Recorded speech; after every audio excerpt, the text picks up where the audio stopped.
অনেক দিনের কথা, এক গভীর জঙ্গলের মধ্যে নানা রকমের প্রাণী বাস করত। জঙ্গলে ছিল ঘন গাছপালা, বড় বড় গাছের ছায়া, ছোট ছোট ঝোপঝাড় ও একটি শান্ত নদী। সেই জঙ্গলে প্রাণীরা সবাই মিলে আনন্দে দিন কাটাত। তাদের মধ্যে ছিল হরিণ, খরগোশ, শিয়াল, হাতি, পাখি এবং আরো অনেক। একদিন সেই জঙ্গলে এক অদ্ভুত ঘটনা ঘটল। সবাই জানত জঙ্গলের মাঝখানে একটা পুরাতন বট গাছ ছিল। গাছটি এত বড় ছিল যে তার শাখাগুলো যেন আকাশ ছুঁয়েছিল। বটগাছটির নিচে ছিল পাথরের আসন।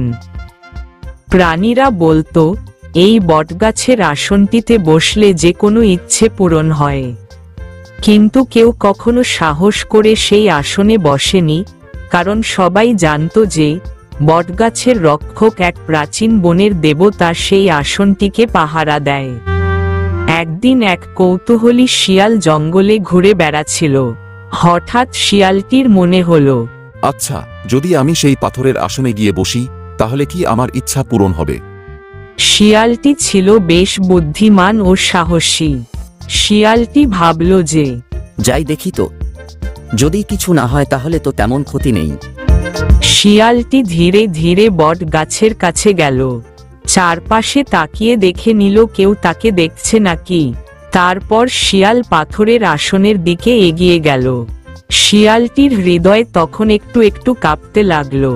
অবশেষে শিয়াল সাহস করে আসনের উপর বসল।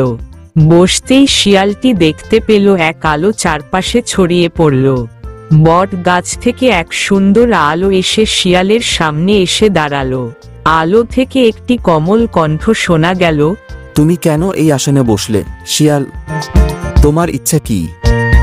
শিয়াল ভয়ে কাঁপতে কাঁপতে বলল, আমি জানতে চাই আমার ইচ্ছে কি সত্যি হবে? দেবতা মৃদু হেসে বললেন, ইচ্ছে তো সব সময় পূরণ হয় না, তবে ইচ্ছেটা যদি সত্যিই নিঃস্বার্থ হয় তাহলে তা পূরণ হবে। বলো তোমার ইচ্ছা কি? শিয়াল একটু ভেবে বলল, এই জঙ্গলের সবাই যেন শান্তিতে থাকে, কেউ যেন কারো ক্ষতি না করে। জঙ্গল যেন সব সময় সবুজে ভরা থাকে, আর আমরা সবাই যেন সুখে শান্তিতে থাকতে পারি। তোমার ইচ্ছে খুব মহৎ। আমি আশীর্বাদ করছি এই জঙ্গলে সব সময় শান্তি বিরাজ করবে। এখানে কেউ কারো ক্ষতি করবে না, আর জঙ্গল সবসময় সবুজে ভরা থাকবে। সেই থেকে সেই জঙ্গল হয়ে উঠল এক আনন্দের স্থান। সব প্রাণী একসঙ্গে মিলেমিশে একসঙ্গে থাকতে লাগলো। আর শিয়ালটি সবসময় এই দিনটির কথা মনে করত যেদিন সে পাথরের আসনে বসেছিল। জঙ্গলের সব প্রাণীরা তার এই দুঃসাহসিক কাজের জন্য তাকে সম্মান করত। এইভাবে জঙ্গলে এক ভালোবাসা, শান্তি আর সৌন্দর্যের গল্প গড়ে উঠল, যা সবার জন্য এক শিক্ষার উদাহরণ হয়ে রইল। আমাদের চ্যানেলটিতে সবার আগে নতুন কার্টুন দেখার জন্য সাবস্ক্রাইব করুন।